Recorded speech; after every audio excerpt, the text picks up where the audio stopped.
I think we will make a start. I'm sure people will join us as we get into it.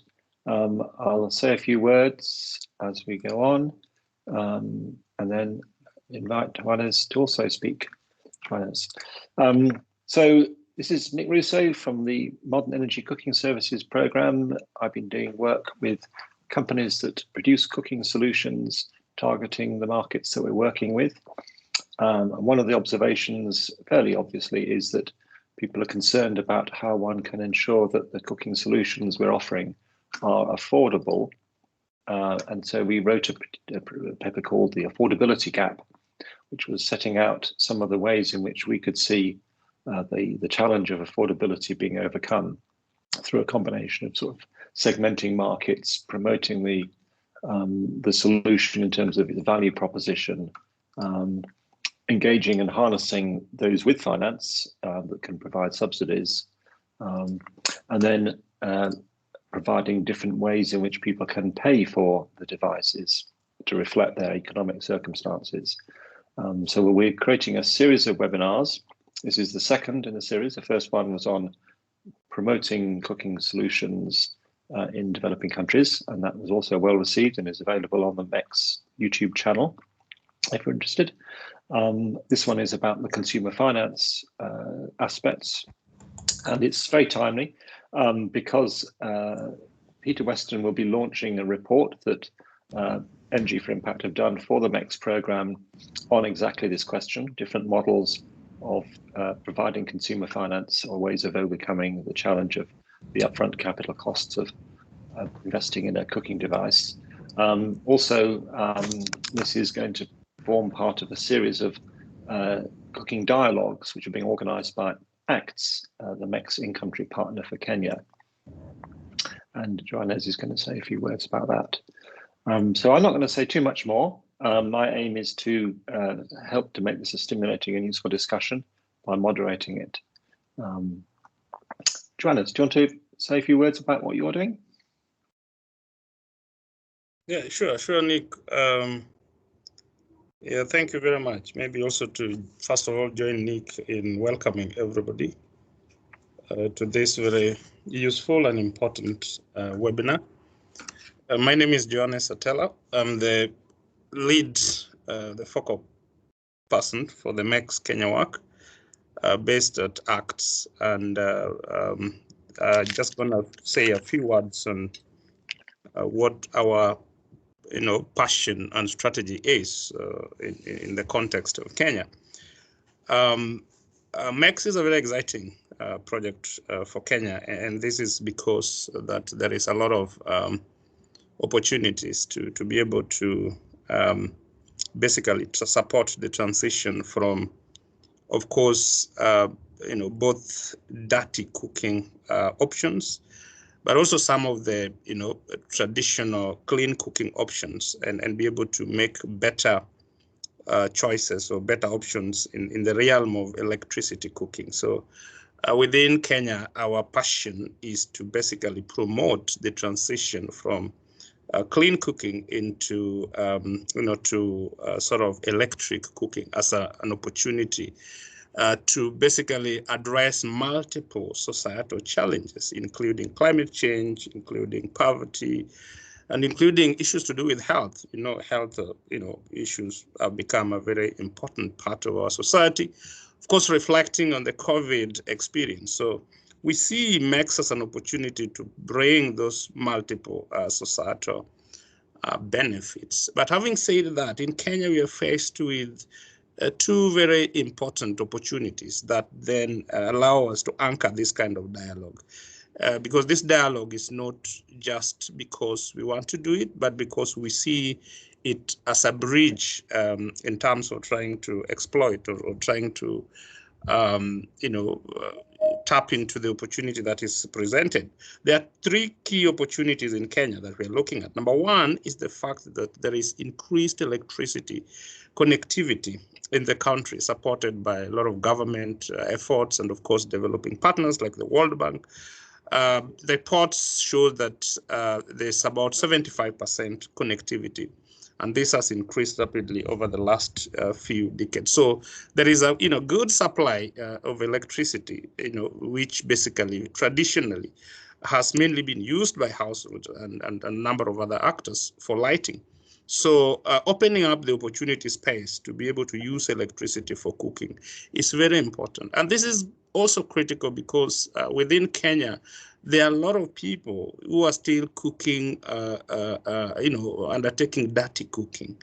And there's a lot of biomass use still, even though there are these opportunities such as the resources we're talking about, but also even though there has been a lot of campaign on clean cooking approaches within Kenya, still there is a big opportunity to transition a big number of Kenyan population into the clean cooking space. And this is where we also see the electricity cooking becoming important. And thirdly, the third opportunity that we see is the fact that we have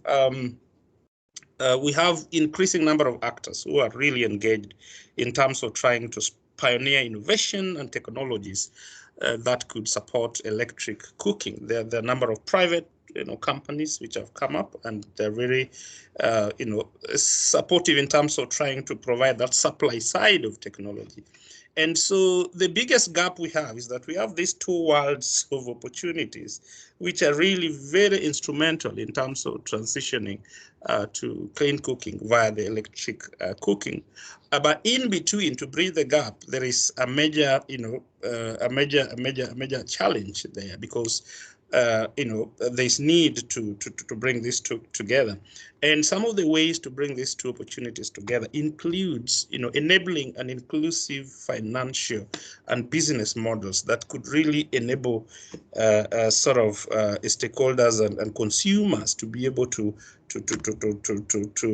sort of afford the technology, but also to be able to, sort of access the e-cooking technology. Other elements to bridge the gap include awareness, creation, distribution channels around electric cooking, technologies and ideas. I think these are things that need to be strengthened to be able to tap into that particular opportunity. And so this dialogue around, consumer financing is very critical. If we had we are to talk about transforming or enhancing electric cooking in Kenya, because we would like to see that we can bring together different actors to discuss opportunities for doing so. And just to say my one last thing, Nick, as I close, is that in many situations where there has been transition or transformation in clean cooking or in clean energy, consumer financing has played a key role, and we've seen this in Kenya, for instance, through innovative payment options such as Mcopa, Pay As You Go, which basically provided a lot of opportunity for many people to be able to, access technologies on clean energy per se. So I'm really happy to join this, and this is part of a series of other conversations that we've lined up at the national level. Later on, one of my colleagues will just present what our thinking around this and how it feeds into the overall process. Otherwise, thank you very much. I want to drop out and attend another meeting. Productive discussion. Thank you, Joanes. That's good. A good scene setter there. I think someone maybe needs to go on mute. But thank you for that. That's lovely. And I think it's an obvious point for me to make, maybe, but in many other countries also, consumer finance is critical. If we want to buy a car, if you want to buy a house, if you want to buy a mobile phone, these are all things which generally one doesn't have the capital at hand to purchase. So I think we're all used to it. I think the interesting thing is the constraints around which you can build an effective consumer finance business base in different economic circumstances. Okay, so we're going to have a panel discussion. So we've got three speakers, Peter Weston from Energy for Impact, who can help to describe a number of different models from some research that they've done, and is launching a report on this, I think focused on Kenya. And then Peter Scott of Bern and Cathryn Owens of Mcopa, talking about their specific businesses and how they operate and the way in which consumer finance is critical to their success. And then we'll open up for some questions and some discussion. And if you have any comments or questions along the way, If you could put them into the chat box, and we will invite the panelists to respond to those. But Peter Weston, would you like to start? Yes, thank you very much, Nick. Hello, everybody. Just going to wait for the slides to come up. Thank you very much.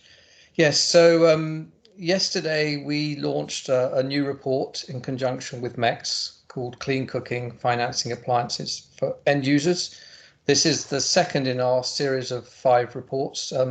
We have previously published a report on crowdfunding in the clean cooking sector. This one is on appliance financing, and we will soon be publishing reports on clean cooking concessions for refugee camps, plus a report on the results-based financing models for clean cooking, and a general financing landscaping report, probably sometime in September. Next slide, please.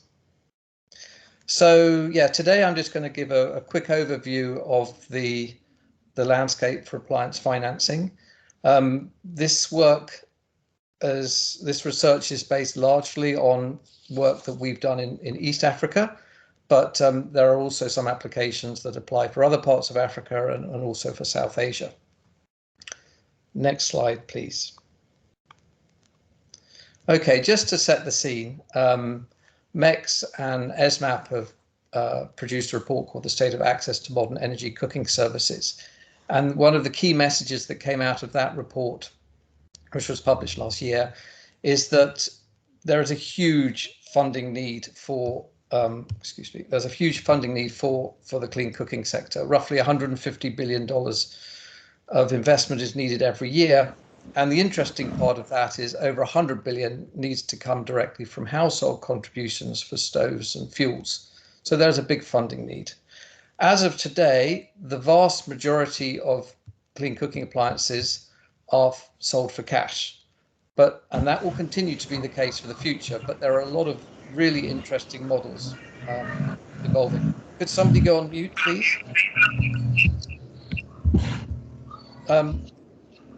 Next slide, please.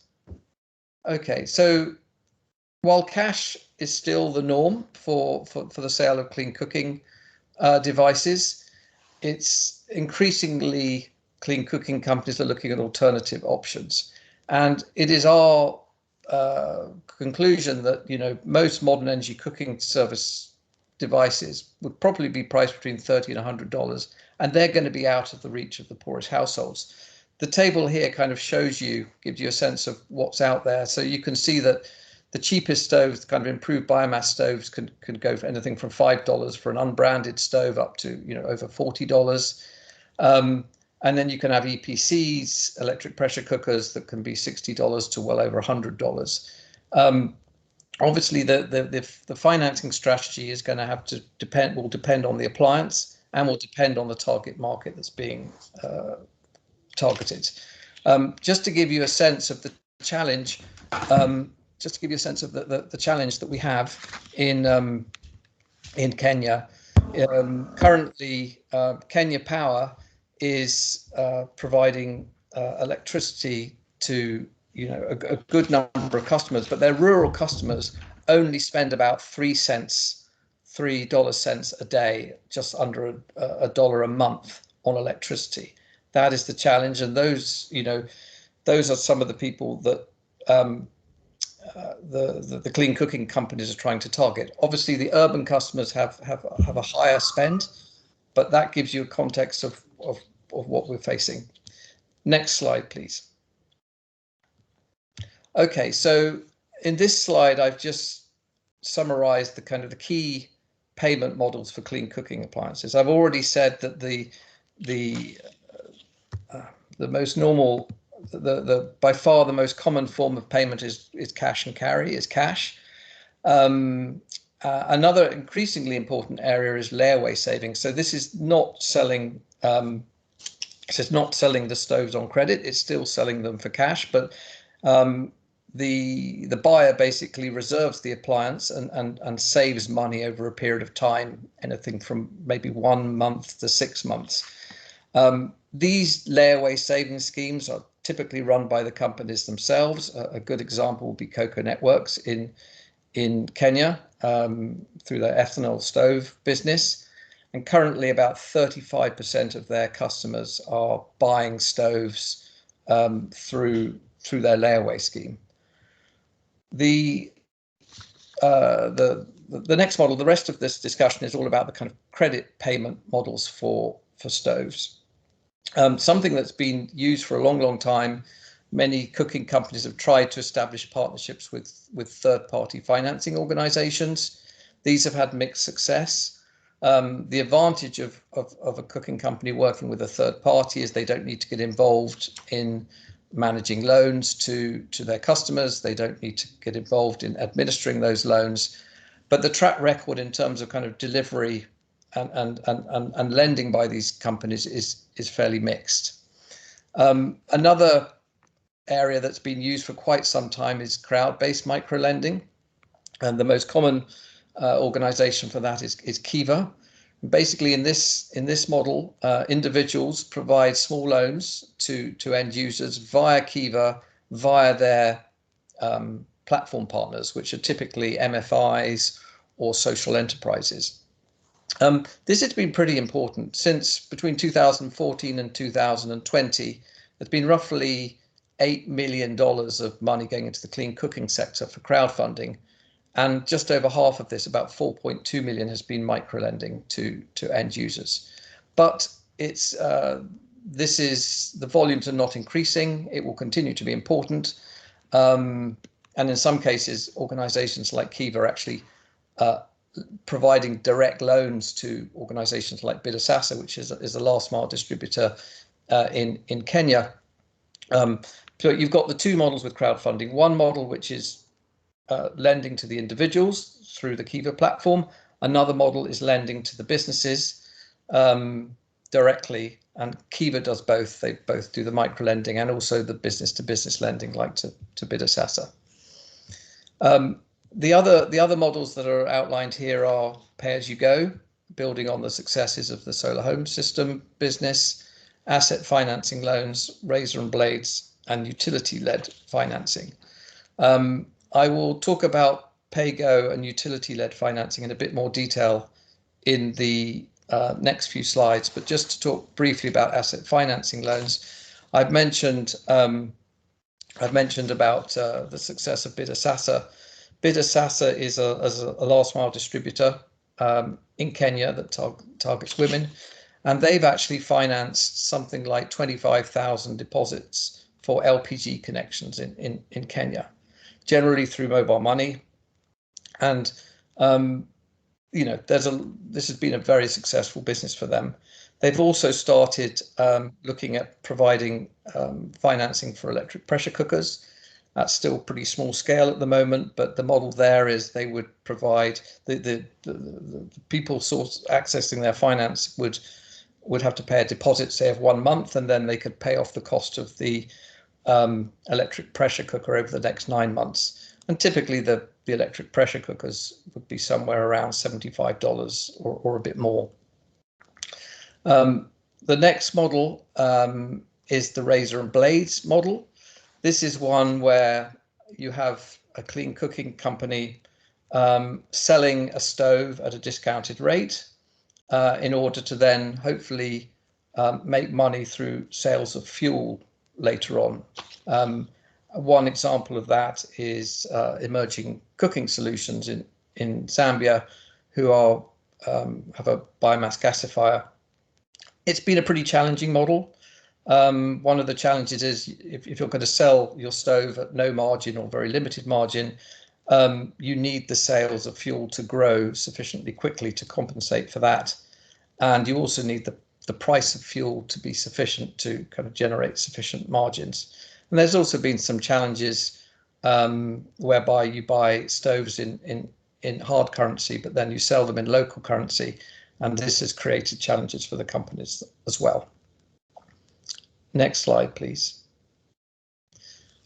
Pago. This is obviously something that's very well established in the energy access world. The idea being you remove the upfront price barrier, and the end users pay a small or zero deposit for the stove and the associated kit if it's a modern fuel solution, followed by installments over time.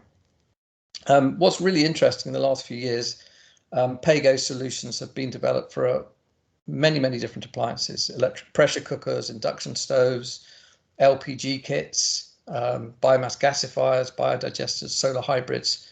So there's a lot of interest, but it's still, of course, a relatively small part of the sector. Most of the companies are using Pago to directly serve end users, but there are some that have gone through who have targeted the intermediary market, so the B2B market. And the best example of this, or a really good example of this, is Pago Energy, which offers Pago solutions for gas companies in Kenya. So maybe I will just elaborate a little bit more on some of, maybe what Pago Energy is doing. So they basically develop hardware and software solutions for LPG, and they've developed a smart meter that allows that they can track payments by households and also consumption by households, and it also allows the households to buy gas in very small quantities. So it's very well suited for the poorer households or those kind of operating in slums. They track the credit, they monitor the consumption, and by monitoring consumption, the gas companies who buy their services can then replace the empty LPG cylinders when they become empty.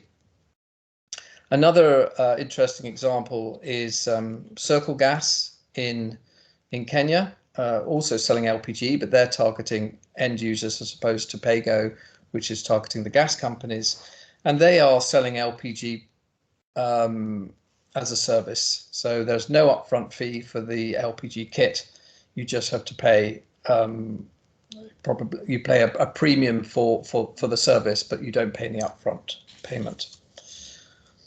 And the probably the last example I will give is ATEC, who manufacture and distribute prefabricated biodigesters for rural farms in Cambodia and Bangladesh, and they've introduced a Pago service which has allowed them to basically double their lead conversion rates. And they're also offering Pago for induction stoves, and they can sell their monthly installments can be as low as $5 a month. Next slide, please. So what's the basic model? The models vary a lot, but there are a few kind of common features. The distributor rents or sells the cooking kit, which could be a stove on its own or a stove plus the fuel dispensing equipment. The customers make regular payments, weekly or monthly perhaps, through mobile money or cash dispensers or other means. In all cases, the customer payments are tracked, and the kit can be remotely enabled or disabled if the customer tops up or falls behind on their payments. Some companies have gone down the route of smart meters. The big thing with smart meters is you can track customer consumption, not just the payments. And as I mentioned before, that can enable you can use that information to dispatch refills to customers before they run out. But in other cases, smart meters have turned out to be too expensive, and so clean cooking companies have made use of existing metered Pago technologies for solar home systems, for example, for non-metered cooking, working through the likes of Angaza and others. And some of the Pago solutions also include a CRM, customer relationship management software, as another product. Next slide, please. Utility-led financing. This is a really interesting area. The idea being, again, to increase the uptake of electric cooking. There are 3 models out there. One is on-bill financing, where essentially the electric cooking devices are financed on the balance sheet of the utility and repayments are collected through the utility bill. The second model is on-bill repayment, where the devices are financed by a third-party organisation and the repayments are collected through the utility bill, but the financing is done by the third party. And the third one is more co-marketing and data sharing, where all of the financing and billing is done by a third party, but the utility supports in providing data on customers to support credit scoring and to help with marketing. Next slide, please. As of today, we are not aware of any examples of electric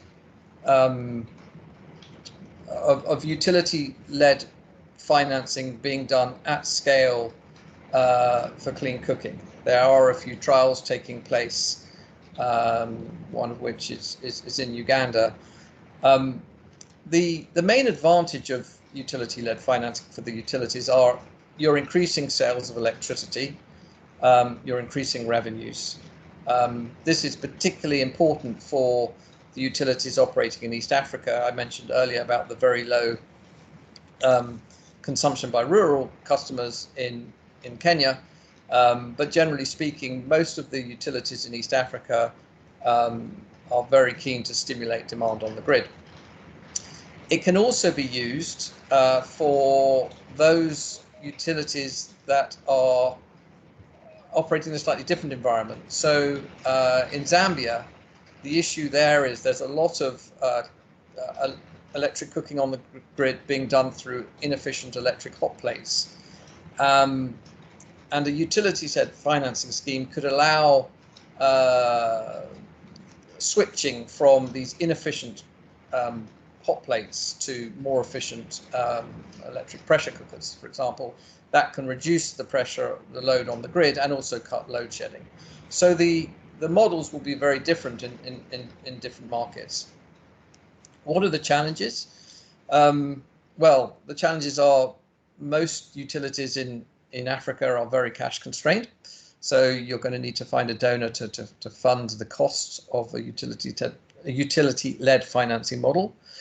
A second problem is payment collection. In many cases, the utilities are already struggling to collect payments from customers. So if you provide on-bill financing on top, you're increasing the financial burden on the customers, which could make payment collection even more difficult. A third challenge relates to regulation, particularly regulation around customer disconnections and also consumer financing. And then there are other things like there may be a need to upgrade the IT and the billing system to accommodate a utility-led financing for electric cooking. And quality standards and control and health and safety continues to be very important. Next slide, please. So this is just my final slide, and it's more just another way of looking at consumer financing for clean cooking. One thing is you can look at the price of the appliance. Another thing you can look at is the aspirational quality of the device. And what we find is that in the top kind of right-hand corner, these are the kind of more expensive, more aspirational devices like electric pressure cookers. There is a real need for more credit to be provided, and there's a lot of work being done in this area by the companies operating in that space. In the bottom right-hand corner, it's like lower priced products, but still aspirational. They're in an interesting position where, for example, we've talked about ethanol before, where Cocoa Networks is not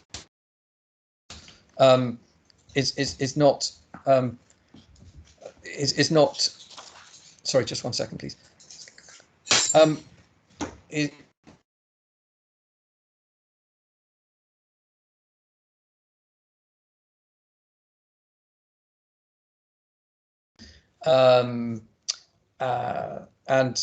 And therefore they are, you know, they do not feel a need particularly to offer their products on credit. They're also talking to third-party financiers, but their focus is very much selling for cash sales and selling on through saving schemes.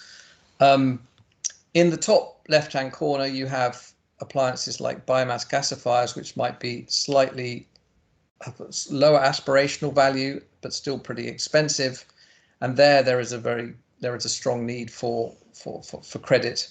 And then in the bottom left-hand corner of this graph, you have the improved biomass cook stoves, which are lower price and lower aspiration, and generally they will be sold on a cash basis, on a mass market basis. So that's just another way of looking at the choice of consumer financing model will depend partly on the price of the appliance, partly on the aspirational quality of the appliance. Thank you. I think that's it. Great. Thanks, Peter. That's the scene very well. We're already starting to get some questions coming through. I'll just invite you. Do you have a sense of what proportion of the market uses the Pago kind of model? I don't know if you've been able to do any kind of quantitative work on that. No, and actually one of the questions was what proportion of the market is using cash. What I would say is the vast majority is still of stoves is still sold on a cash basis. So Pago is an emerging sector. Obviously, it's getting a lot of attention with a good number of the leading companies either kind of running pilots or actually their business models revolve around it, but it's still a pretty small part of the market. Okay, thank you.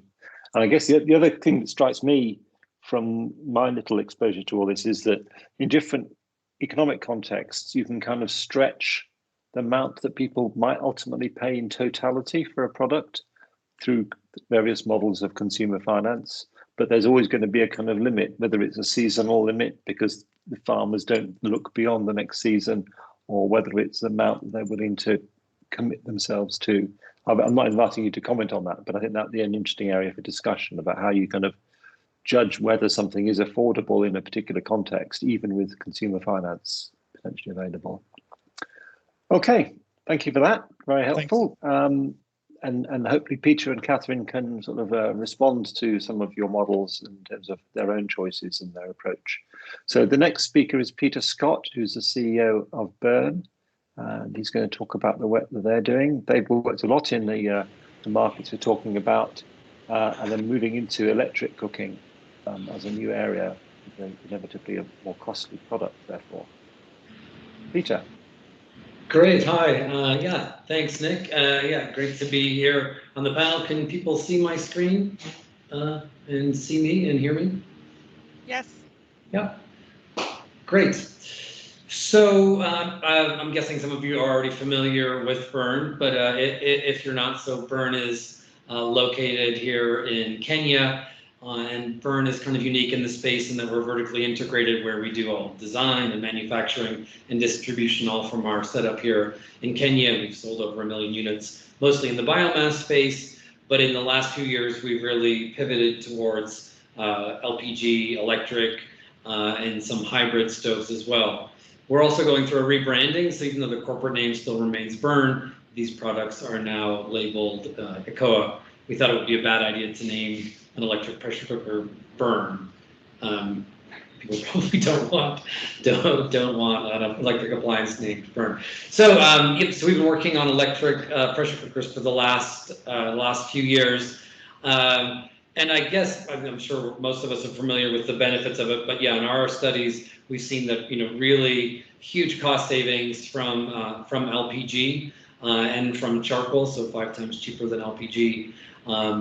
And it's also interesting that, for electric pressure cooking, people are obviously more interested in long cooking meals which are usually done by charcoal and not done by LPG. So we're seeing a real opportunity to reduce charcoal consumption. We'll talk about that a little bit more time, a little bit later in the presentation. And then in terms of the cooking time, I think people obviously know this as well, but yeah, we say cooking time by half, but really it almost reduces cooking time to 0 because it's the one touch and walk away. We've spent some time designing a new interface that is designed for local meals, which I think has been helpful for our customers.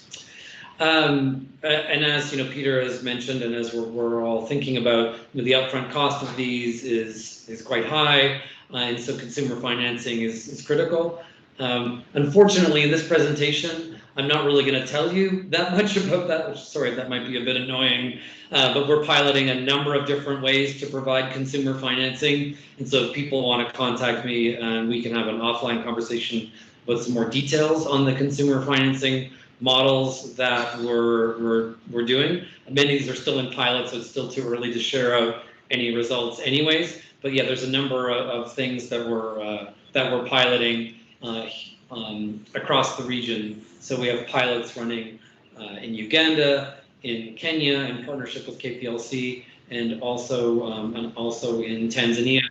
And we're planning on kicking off a new pilot in Rwanda and in Mozambique as well. So some of the findings that we've had from our pilots are we see a 66% reduction in charcoal as the main cooking fuel.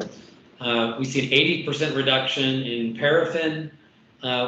Interestingly, we've seen that about 84% of our customers have not seen any impact on their electricity bill. So the estimated cost is between $2 to $3 per month.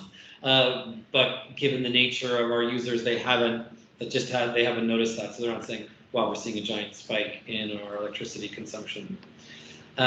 People are cutting their total energy budget by almost half, so 44%. One of our concerns was that people wouldn't use the EPC on a regular basis, and we said 67% are using the EPC at least 6 times a week, and that 98% of our customers feel comfortable using the ECOA. Yeah, and I think in terms of going forward, I think there's some exciting new opportunities for finance in the electric pressure cooking space. One of them is around carbon. So our estimate is that each EPC will save about 7.7 tons per year. And right now, voluntary credit may be going anywhere between $5 to $10 per stove per year. So there's a huge upside potential for that. The challenge is right now there is not an accepted methodology. So CDM has been dragging their feet, Gold Standard dragging their feet, some possibility for Vera. But I think really to unlock this model, carbon is going to play a key role, as it's playing for us now in the biomass stove space. In terms of savings per annum, we're seeing about $184 per year savings. So it's about $2 to $3 per week, which is again super exciting across our various pilots.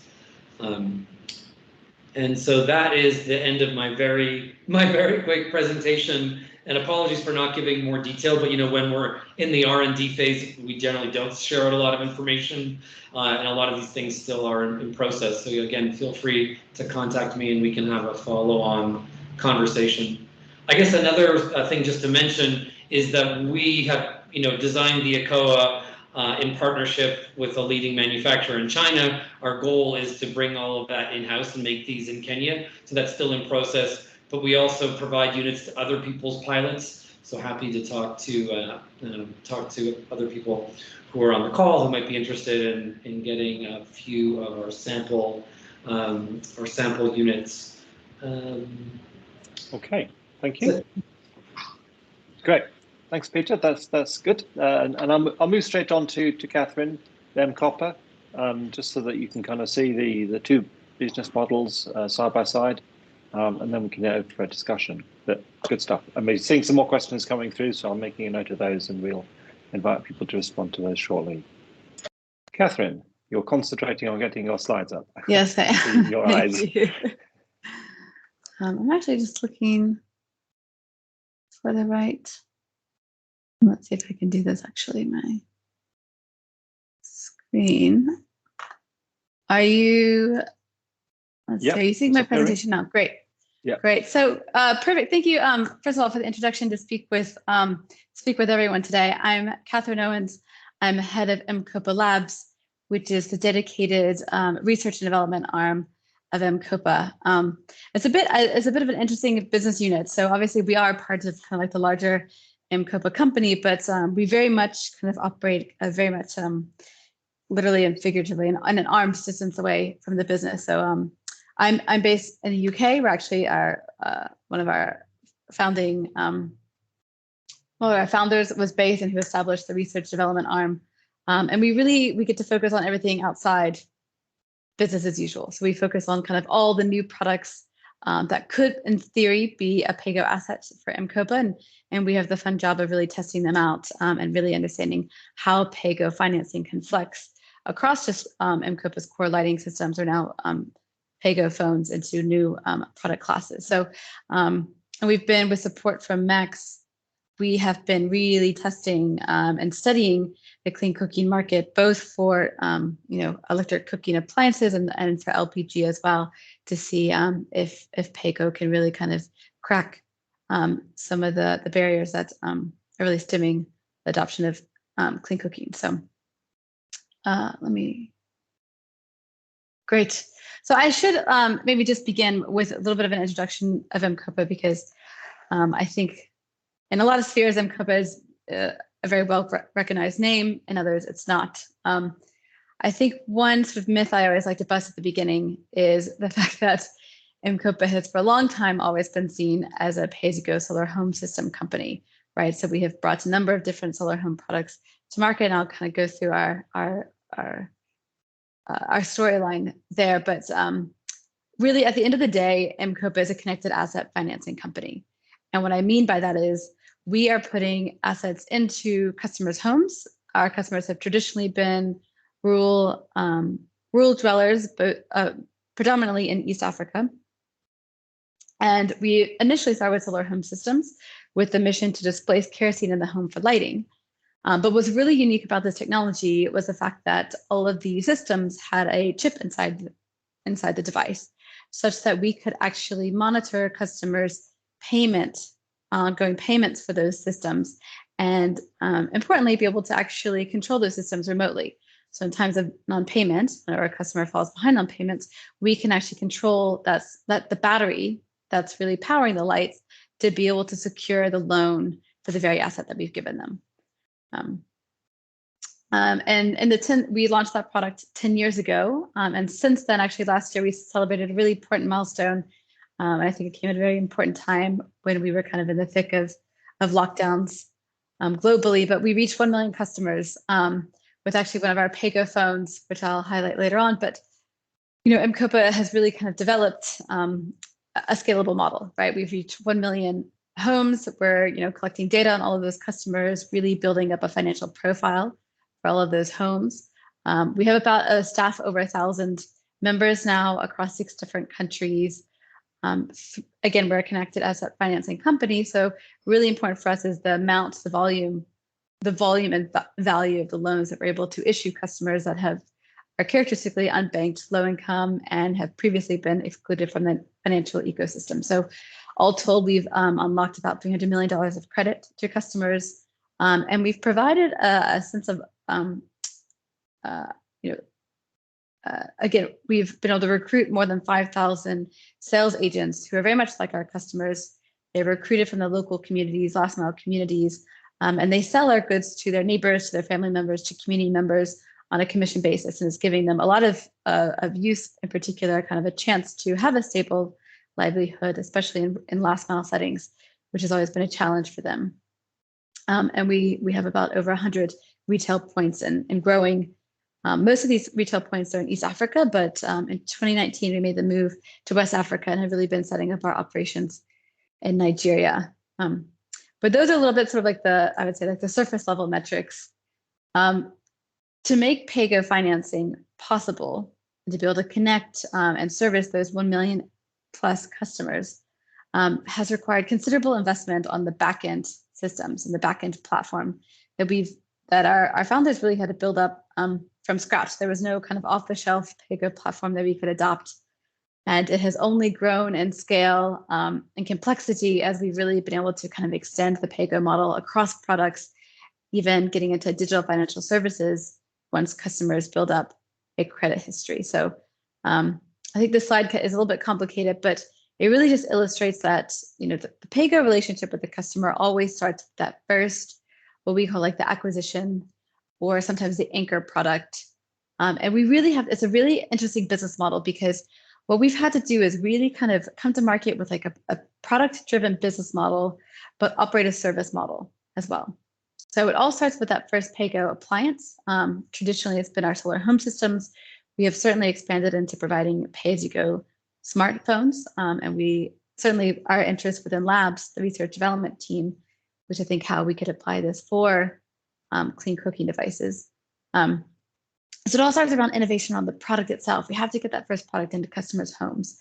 But very much, again, I was saying, like, Pago is a customer service model. So we have to provide the quality product in customers' homes, because if the product isn't of high quality, it isn't durable, it doesn't serve customer needs, there's no real need for that customer to continue paying for that product, because actually 90% of the payment for the product comes after the product's in the customer's homes. It's out of reach for us. And what we want to do is continually keep providing an energy service or a connectivity service for our customers. And every day, little by little, they're going to be giving us a micropayment, which is monitoring and counting down the outstanding loan they have with us. It is building up a credit history for them. And ultimately, it's also providing a rich profile that never really existed for these customers before. And they can actually use that profile, that credit history, to be able to unlock subsequent loans, even whether it's with Mcopa or even from more traditional financial institutions. So just to kind of put a lot of kind of technical terms into context, our traditional customer, the one that we've really been kind of reaching in the past 10 years, is very much like the Onyango family. They live in a predominantly rural setting. Most of our customers are in Kenya. They have about a family income of about $200 a month. They purchased an Mcopa solar home system to displace their use of kerosene lanterns that they previously had as their only source of lighting. Because of that, their children are able to study longer.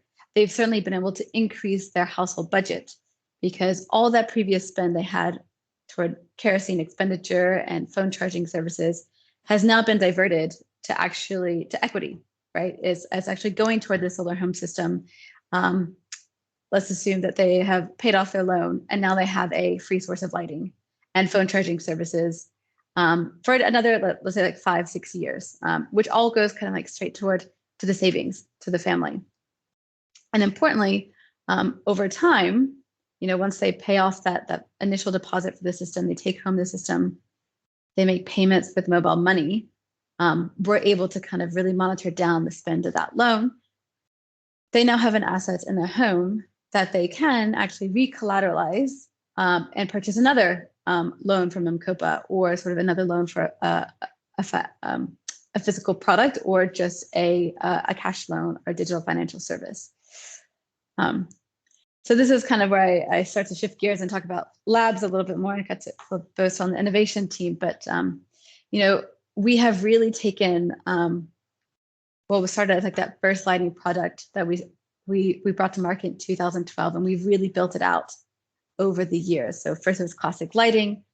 Then naturally, when we started listening to customers and asking them, what would you want to finance from Mcopa next? Like, what else can we provide you?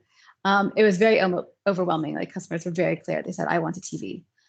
So we spent about, probably 4 years of R&D really thinking about how could we bring a low cost, energy efficient DC or direct current TV to market. And the big kind of breakthrough came when actually we figured out how we could power a TV with a lithium-ion battery instead of like a really bulky, expensive, somewhat hazardous lead acid battery. And that was just a huge game changer in terms of the efficiency of the appliance. And all of a sudden we could very cost effectively bring a TV to market.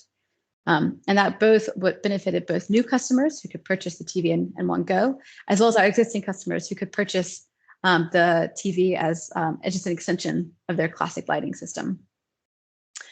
Later, kind of responding to more customer needs, we brought to market a lower cost, smaller classic lighting system that we call the Mcopa Starter that did have just a lower price point so that we could actually really open up lighting services and phone charging services to very low income customers, and hopes, obviously it's the same proposition. They can build up a credit history and actually kind of really step onto that pathway of progression with Pago financing.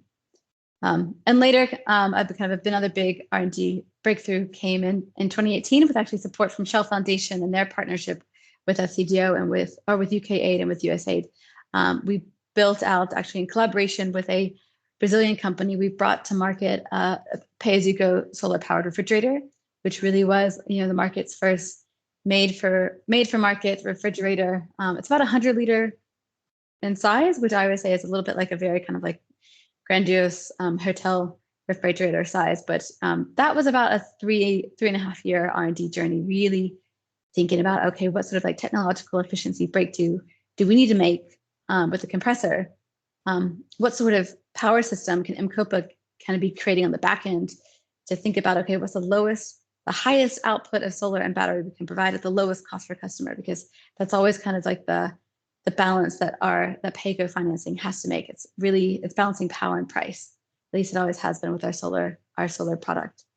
And last year we actually really kind of added another feather in our cap, and we brought to market an Mcopa phone. So pay-as-you-go Samsung and Nokia device that actually has software embedded onto the system that'll allow for the same Pago, micropayment connectivity service for customer that, and the same proposition holds. If the customer kind of falls behind on payments after a certain grace period, the phone will go into lock mode, whereby customers can make top-up payments or they can use their phone to make emergency phone calls.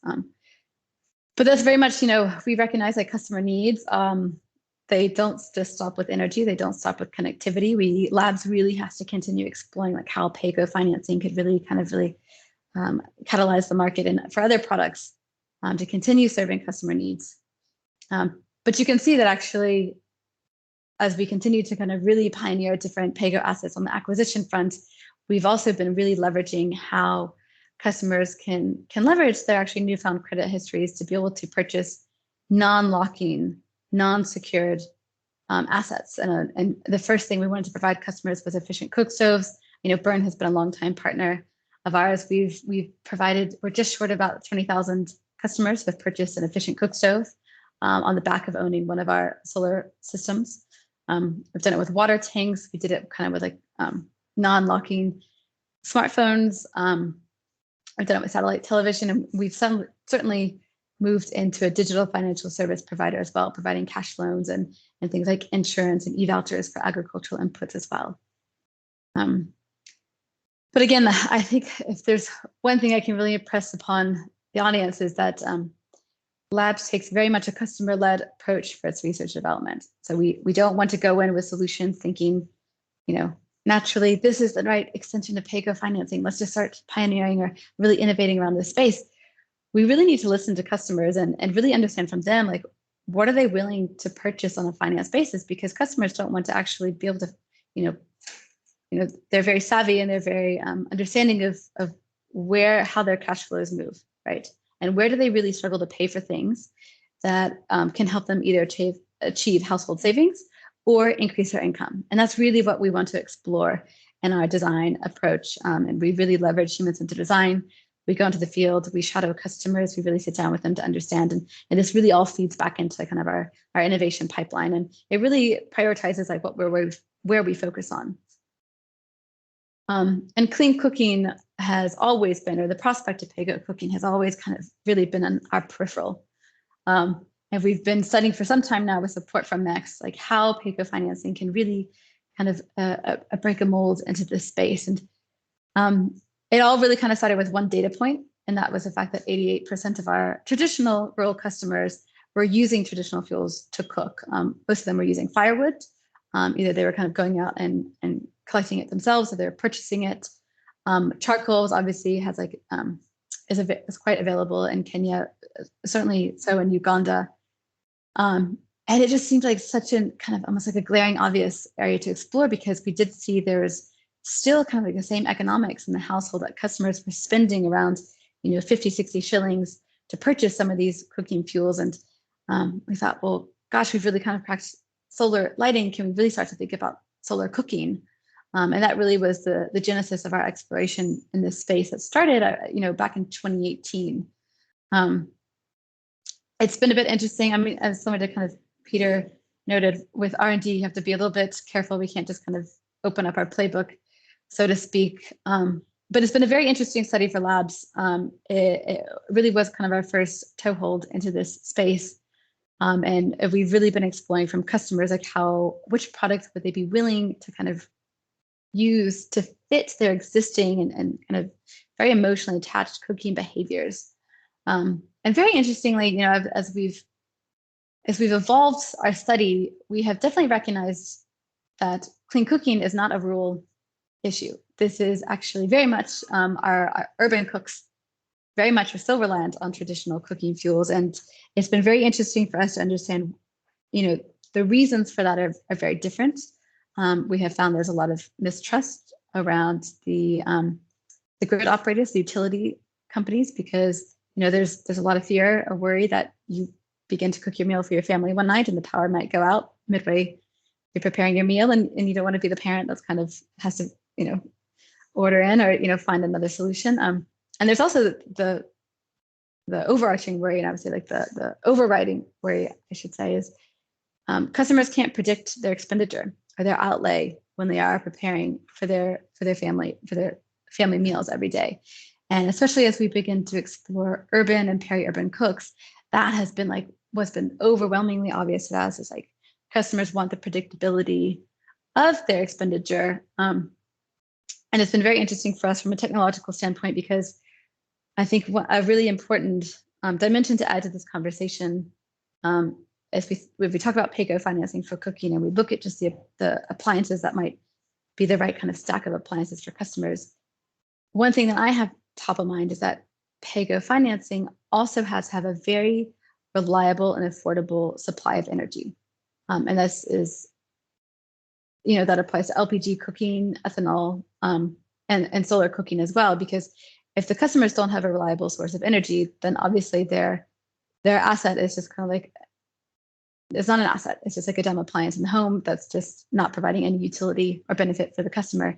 And they have no incentive to pay for that asset, right? And as I've already illustrated, when a customer takes home an appliance that day, along with the power system that would go behind it, if it is a solar powered device, 90% of that is actually now sits actually as a credit risk from Mcopa.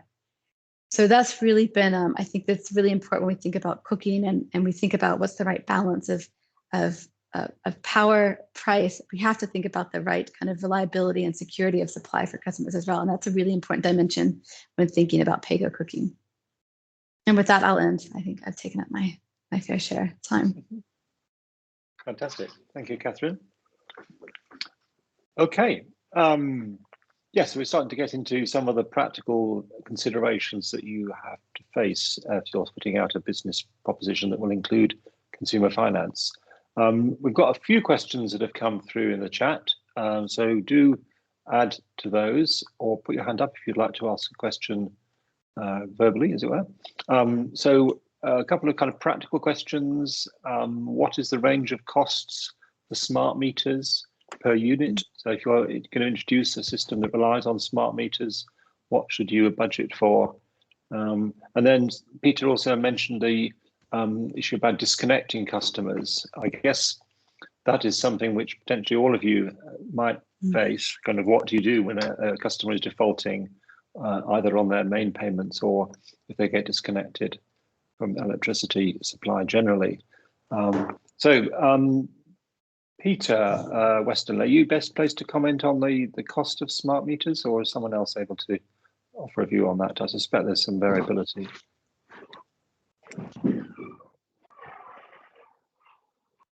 It may not, maybe we don't have the knowledge in the room. I know MECS has been looking at building a bit of a list of, oh, we got an answer from TP, $50 to $100 on LPG ones. So, yeah, there's quite a lot of variation there, I suspect. And clearly, Mcopa builds its own monitoring devices rather than using ones that and Peter, then the next question was around disconnecting customers. Can you say a bit more about what you said about that in your talk, and then maybe invite Cathryn to comment about sort of handling customers when you're facing them sort of stopping using, stopping paying. Peter, Can you hear me? I can hear, yeah. Okay, so I've turned off my camera because I seem to have some connection issues.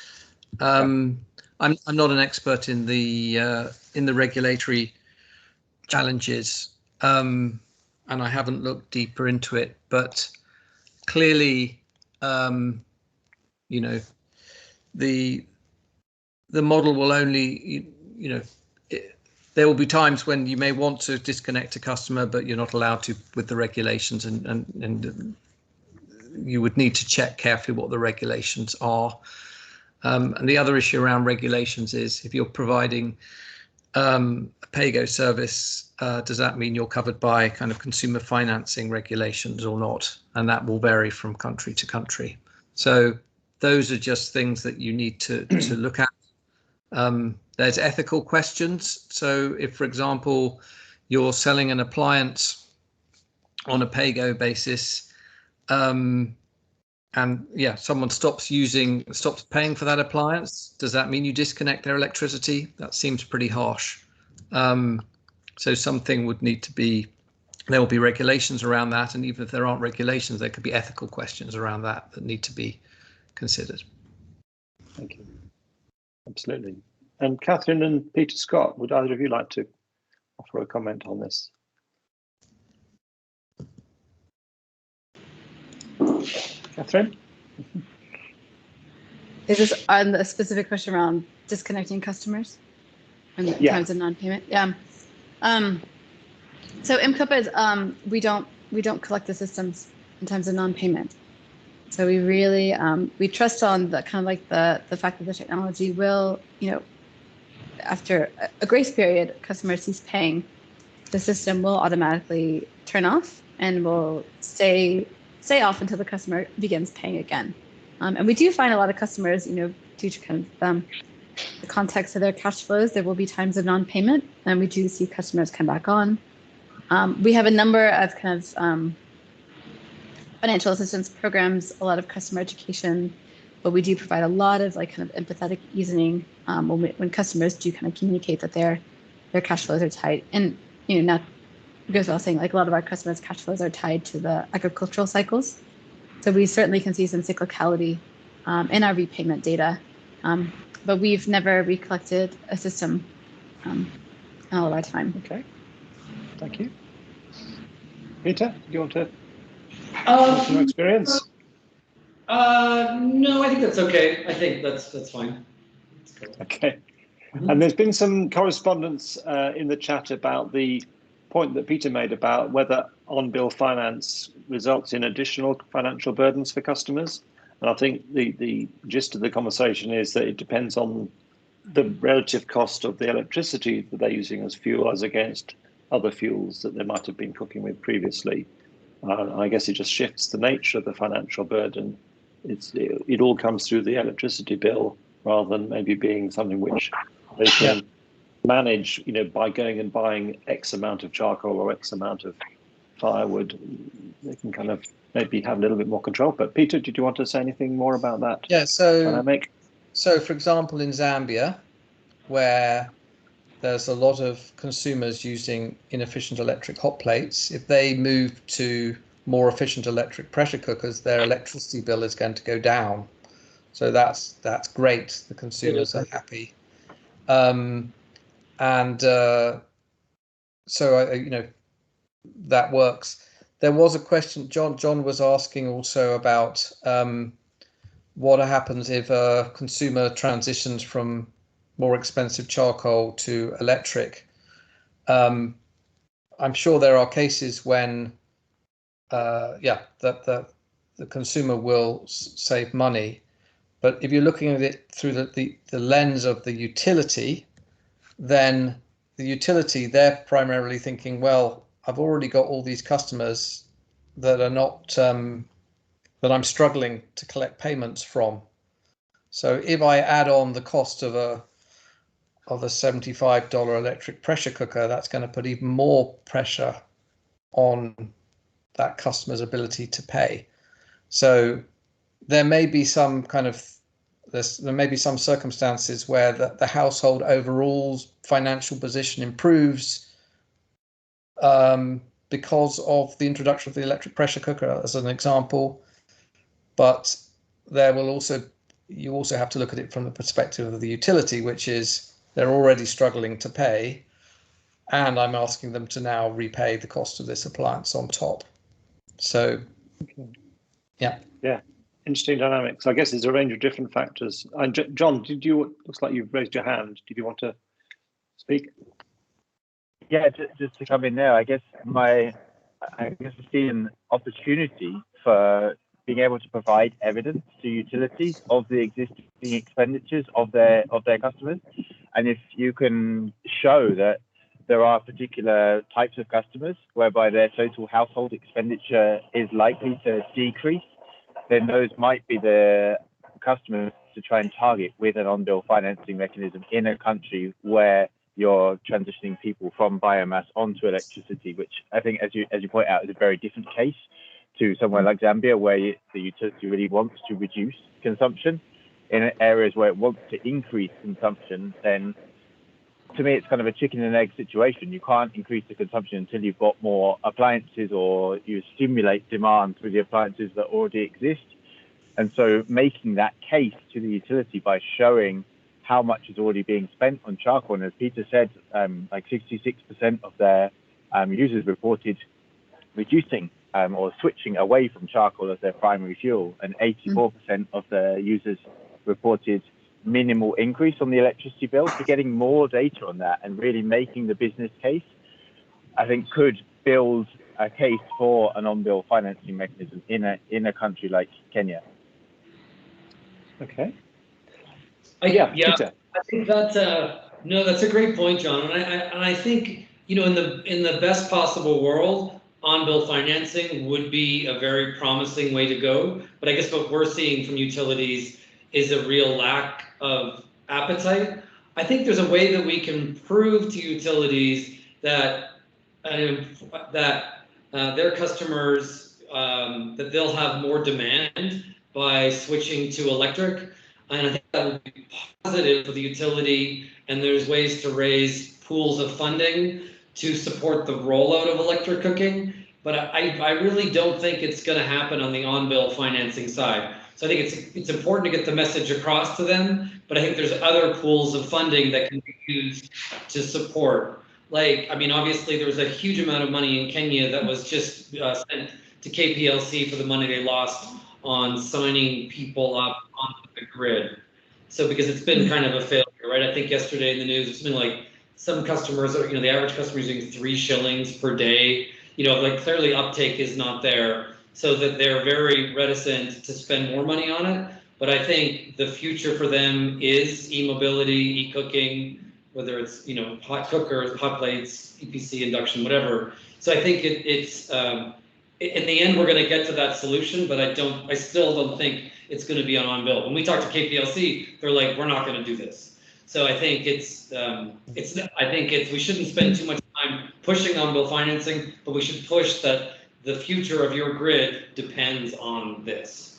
But sooner they can some disaggregate them. And we had the same message from KPLC that it's not an interesting proposition for them at the moment. But what is an interesting proposition, which is already being tested with Umeme in Uganda, is the kind of support on providing data on customers, providing support on marketing. So if you're a financier and you have access to the customer data of the utility, you can find out what is their historical consumption, you can find out what their historical payments are, you can find out when they pay, and that can give you a sense of which are the more credit-worthy customers, and those are the ones that you can target and sell electric appliances to, and therefore the utility benefits because there's increased consumption of electricity, but they're not involved with it directly. And, you know, Enegro, I think Aaron Leopold's on the call, which is an asset financing company in Uganda, has a relationship with Umeme. So I think that's a really interesting area, is this kind of data sharing, joint marketing approach.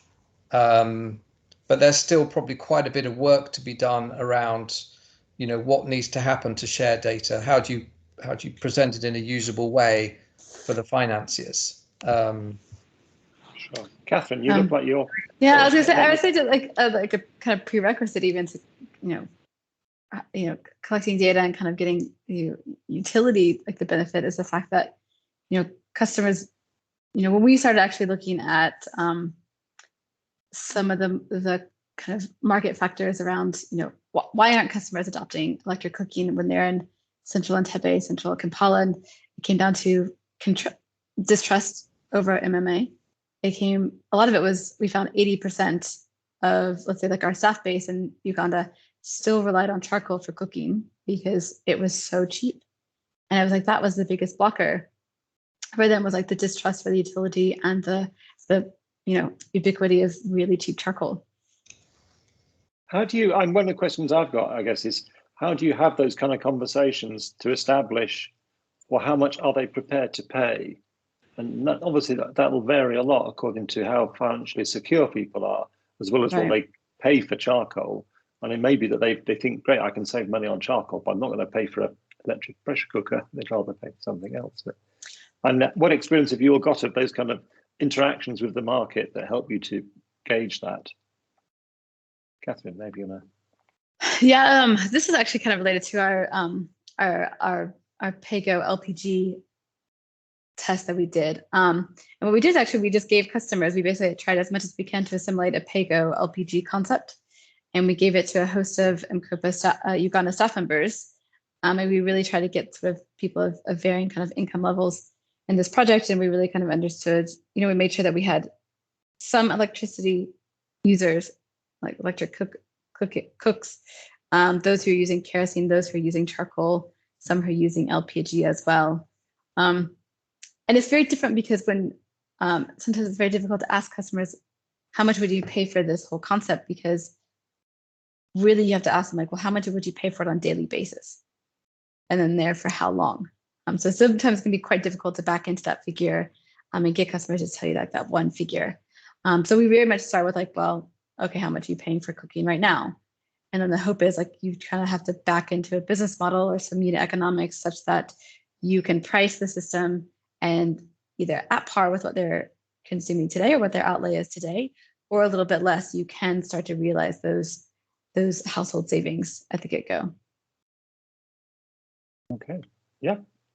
And just while we've got the spotlight on Cathryn, there was a comment about how to meet the needs of people who are marginalised and don't have electricity and don't have telecommunications. Now, obviously your target market includes people without good access, but are you able to reach people that would be outside of any telecoms infrastructure as well? So that's always been very difficult for Mcopa because all of our systems are GSM chip.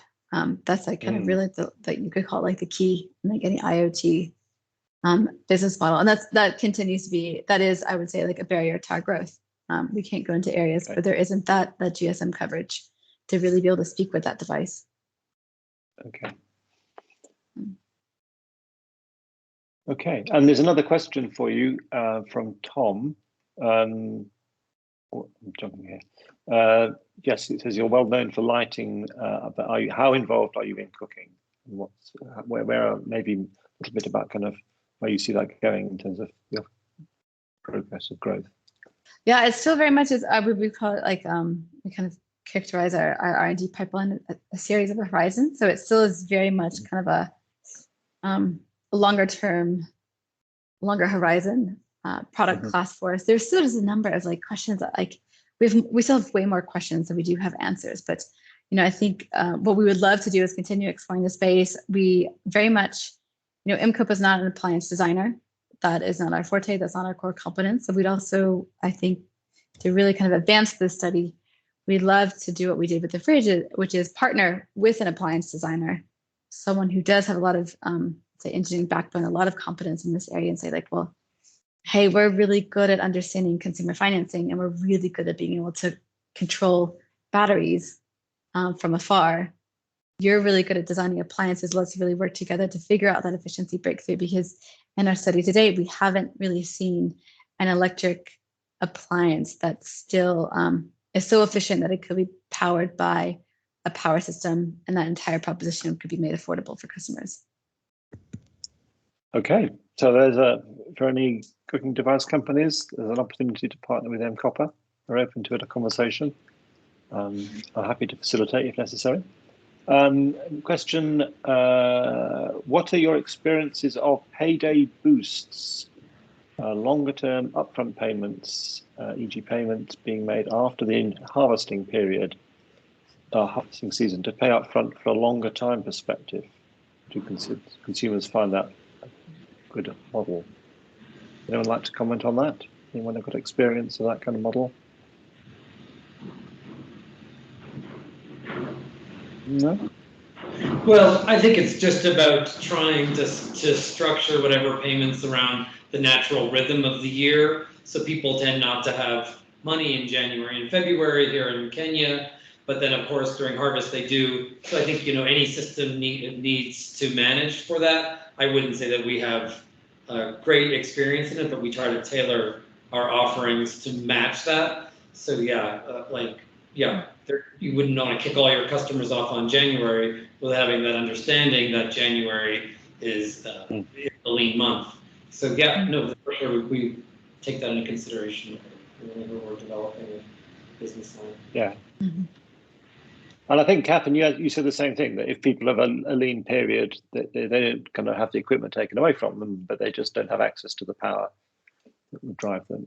Exactly, yeah, and that's again sort of with a lot of kind of loan assistance in the process. But I would say too, like our model works. We don't want to kind of create any negative, even positive kind of discrimination, and customers are always welcome to purchase a system at any time. And it really is their choice when it is kind of like right time to enter into that Pago loan. I guess the concept of the payday boost is that instead of just having the lean period where you don't get the service, that somehow they can kind of pay more when they've got more disposable income in advance of or anticipation of a leaner period. Mm-hmm. That maybe takes a slightly more sophisticated model.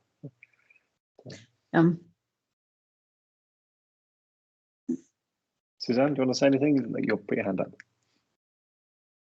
Yeah, thank you. Yeah, I was asking this question just because we've seen that in terms of other services in Zambia, because a big problem is the seasonality of income, especially in rural areas, not so much in urban areas.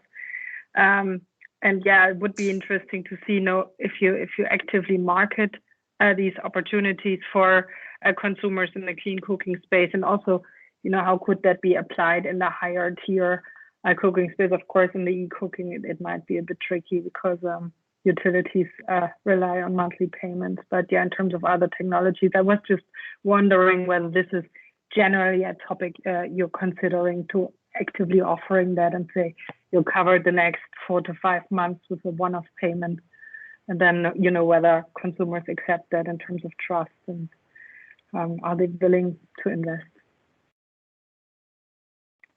But yeah, you responded partially to that. Yeah, and the other question, sorry. Go on, Suzanne. Yeah, the other question, that's a very basic question, and we've been working around it. What do you see from your perspective is trickier, the affordability of the device or the affordability of the fuel, or both in a combination, which would be probably the most likely version? But what's your take on that? I think that's a really important question. You know, the life cycle cost of the stove versus the upfront cost of the stove. And I don't think, you know, there are easy answers to that. We are kind of, for example, producing some work on results-based financing for stoves, and the problem there is it might address more the upfront cost of the stove, but not the life cycle cost. So essentially, you need to have something that's competitive on an ongoing fuel basis. Otherwise, you know, they might have the appliance, but then they won't use it. They'll go back and use firewood or cheap charcoal or whatever it is they're using. So I think that's a more fundamental question for these different technologies. I think, you know, LPG is an interesting technology because and particularly now one of the kind of appliance financing models is that if you can match the cash flows of your customers to their fuel purchases. So something that Pago LPG does, is that they allow you to buy very, very small quantities of the LPG, even if you've got a big cylinder. That's a very interesting technology that is adapting to the needs of that kind of type of customer. So then you just buy as much as you need. So that's part of the solution, but fundamentally, you know, what is the overall cost to the household of the different fuel, and the likelihood is people will, you know, there is obviously the question of the usability and the user friendliness of the device, but you know, the economic cost of the fuel is absolutely critical. Electric pressure cooking is obviously easy to use, so that's a good thing. But it may be that you know, one of the interesting things, of course, is do you use electric devices linked to the main grid, or do you use electric devices linked to mini grids? And you know, the mini grid tariffs tend to be so much higher than the main grid, so it makes a lot more sense to do. You know, there's a lot more opportunity to grow electric cooking devices for customers who are connected to the grid than customers who are connected to the mini grid. Hence this approach of kind of the utility-led financing. And by the way, that could also work for mini grids, but they have the additional challenge that their costs are higher. Okay. Unfortunately, thanks, Peter. I think what is really striking me here is the critical need to have close market understanding and being in the market, and the diversity of the market as well, I guess. And it's very impressive that Bern are able to both be developers and providers of cooking device solutions and to be active in the market and successful. That must take a lot of different skills, and clearly Mcopa taking a slightly different approach. They're very focusing on the financial aspects and don't assume that they can build the kit that will ultimately be used. That's getting into the kind of business model more generally. Any more questions? We've had some discussion in the chat about kind of distrust of utilities. I guess there's a lot about trust here, isn't there? There's a lot about who people feel they can trust. I think Bidasasa said that they have built a relationship with their networks of women, which means that people will be prepared to trust that if they do take out a loan, they won't get, you know, things stolen off them. They won't get people coming around and entering their homes. I think Cathryn has made the point that people won't lose their assets if they're not able to make payments. In a context where finance is very tight and there are, you know, lean periods, and everyone knows the economy can be dodgy at times, you want to be working with organizations that you have a good relationship with. I think that seems to be very important when you're dealing with consumer finance. If anyone else has got any more experience or comments on that front, about trust issues.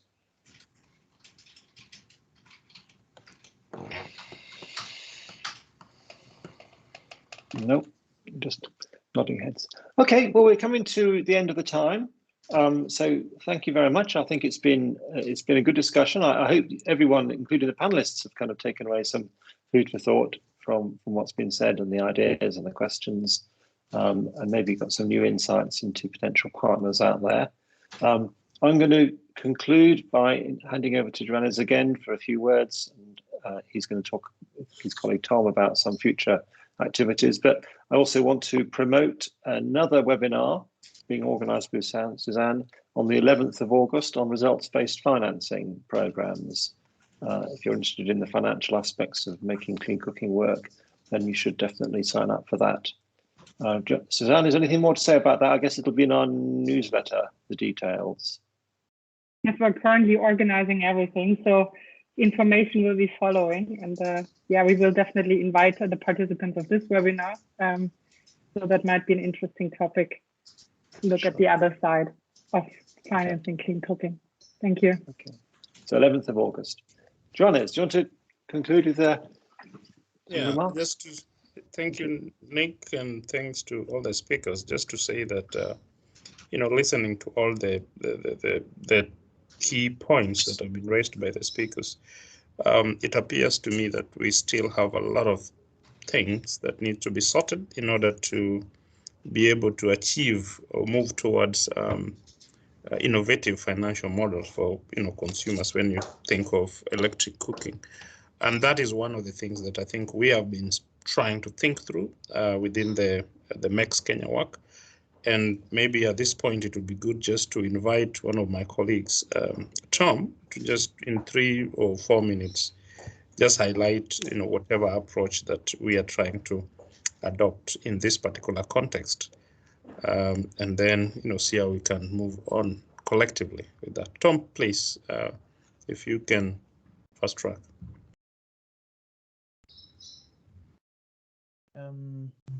Yeah, thanks a lot, Joanes, and thanks to our speakers. And I think I'll just go straight into this framework we have been developing as MECS Kenya, where we try to look at the bottom-up approach in terms of promoting the eCooking, including financing this methodology.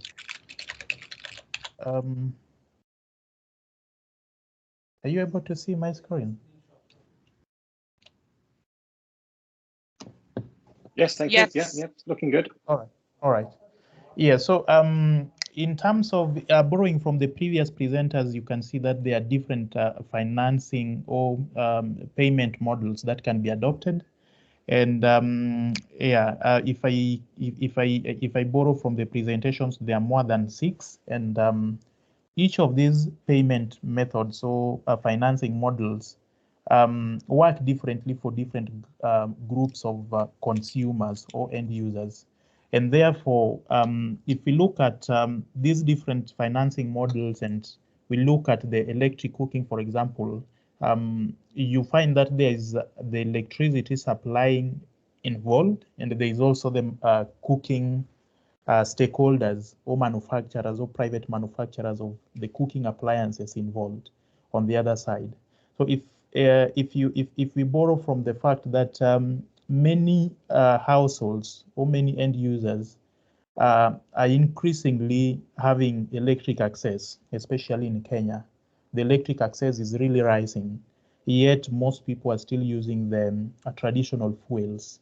And this cuts across from the previous presentations by our 3 speakers. There is a clear need to balance the demand side of electricity and also the supply side, how to stimulate the demand and supply. And therefore, how do you bring these 2 players on both ends, the electric suppliers, the financiers, the private manufacturers, to work together to kind of promote clean cooking technologies adoption at the local level? And in Kenya, we call them the counties. And therefore, in this particular framework, we've been centered around county-based demo center or demonstration center, because clean cooking and specifically electric cooking is something new to most households and end users in Kenya at the local level. And therefore, we need a demonstration center closer to them. And therefore, through these demonstration centers, the different players in electric supply, the manufacturers, and the county governments and the local governments can play together, plus different organizations and stakeholders can work together through these demo centers to promote its adoption. And these demo centers are kind of used to promote the awareness, because you can't finance and expect adoption if most people are not aware of these appliances and the models that work for them, especially in financing. And they need technical support and capacity support closer to them. And therefore, the demo center based at the county level can promote all these. It can be the center of testing the cooking model that works best for a particular region. Because, for example, if you look at the crowd-based micro lending, can work best maybe for a group of consumers. But if you go to another part of Kenya, for example, the asset financing loaning may work, and the third-party financing partnership might also work for different. So how do you find out which financing model works best for a particular group of consumers? It's through these demo centers where all the players are working together, demonstrating all these models and in the technology, in the financing model, in the market and the appliances, and building the capacities of the end users, and therefore linking the end users to the market. Then through these demo centers, as the MECS Kenya, we are looking at looping in the county governments, because the county governments are also doing a lot of work in clean cooking and energy planning at the local level. So how do we bring in the county governments to a kind of influence the policy and the energy planning at the local level? So it's through a county-based dialogues and kind of find ways of creating enabling environment at the local level that can promote the use of clean cooking technologies. Then from the county level governments, we have to bring them. We've come to the end of the time, so people probably need to leave. So if people are interested in hearing more about this, do stay on the line. But thank you very much to everyone, and we'll hopefully see you at the next webinars. Carry on, Tom. All right, thanks a lot.